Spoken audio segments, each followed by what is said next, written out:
There are a lot of things people don't recognize about movies. Many of us may be able to name directors off the top of our heads, actors, composers, maybe even some producers and cinematographers. But most of us may have trouble naming just one casting director, the people responsible for finding the next big star and pairing them with a role that will set off their careers. So what I want to do in this video is compare two different movies and break down how casting played a huge influence in them.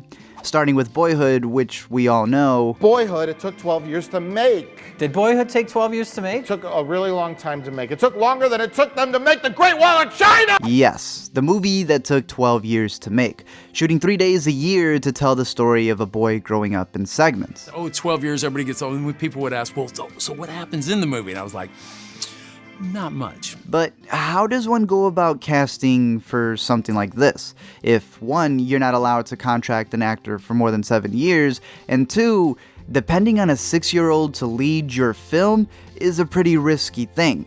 Well, casting director Beth Sepko, who had also done casting for television, knew that she had to find a kid who wasn't going to bail on the project. So her and Linklater knew that it wasn't just casting the kid, but his parents as well. Casting's tough enough as it is, but to be looking at a 6-year-old going like, okay, who are you gonna grow up to be? You know, are you gonna be cool? Are you gonna be one of those dickheads? You know, who are you gonna be? So I made a choice. I could tell as a kid he was a kind of a dreamer, thoughtful. His parents are both artists, but I met a lot of jock kids, so I really made a choice. You know, I was like, I'll go with the kid who seems like the artist. The project truly relied on Ellar Coltrane and how he was growing up.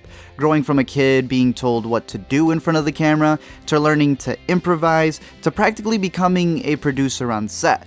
And while this experimental route may not have brought about the best child performances, even leading to the director's own daughter wanting to bail on the project, it does feed to the nostalgia factor and allowed Linklater to avoid marking the years on the screen because you'd literally be seeing the kids grow, and it would benefit from truly feeling organic. Moonlight, however, is a bit different. Here, you also have the story of a boy growing up at 3 different stages of his life, but they stuck to a 25-day shoot. The difference with this one was that you weren't going to have a consistent look as time passed because it wasn't going to be the same actor. So, casting director Jesse Ramirez and director Barry Jenkins made a decision. Originally, I was like, well, let's try to find 3 people who look alike. And very quickly, I realized that's not going to work because 3 people who look alike won't feel alike. And then it just became this thing about emotion. Jenkins truly relied on the performances and emphasized on the innocent look that all 3 actors gave, having that be what brings the film together. You know, casting 3 different actors to play the main character, that was the big one, you know? Because I felt like the audience started to fall in love with the character in the first story, and then you've got to readjust to literally a whole different physical being playing the same character in the second story. We might lose some people. And then with the guy we cast in the third story, this guy Trevante Rhodes, he shows up, and you know, one of the themes of the film is this idea of masculinity run amok. And so this actor walked into an audition with just huge muscles. And my gut reaction in the room was, this guy's totally wrong. But then he started reading, and I just saw the sensitivity in his eyes. I go, oh no, he's totally right. It's a reflection of the theme of the movie, how this character is shaped by the notion of masculinity around him, and how us, the audience, are ourselves shaping what we think he'll become in the next chapter. So he purposely cast different people and purposely had them never meet. I think one of the things we're commenting on is the idea of masculinity, the projection of it, and how the projection of masculinity on these young men from the community I grew up in, how it can change them so radically from one stage of life to the next. So I wanted to cast different people to play the same character because he's become a different person. But I felt like if they had the same look and feeling in their eyes, that you would see that the same soul is progressing through the story. But even though they approach their projects differently, there's a lot of things that they have in common. For one, it's the supporting actors that truly become the spine of the movie, going on to get Oscar nominations while the main character doesn't.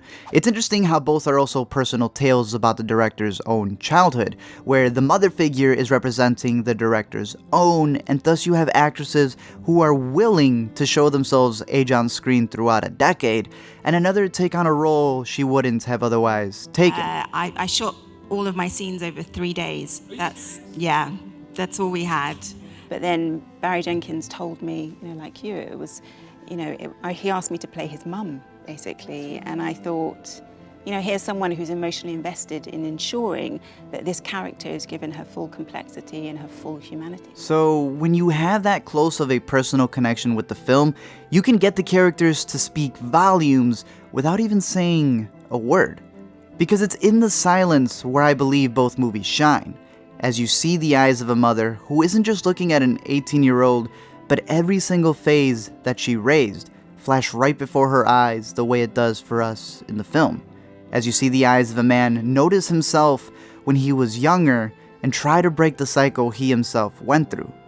Both movies are vastly different, with one focusing on the more mundane moments of life, while the other doesn't have that privilege, having each chapter be directly affected by the events before it.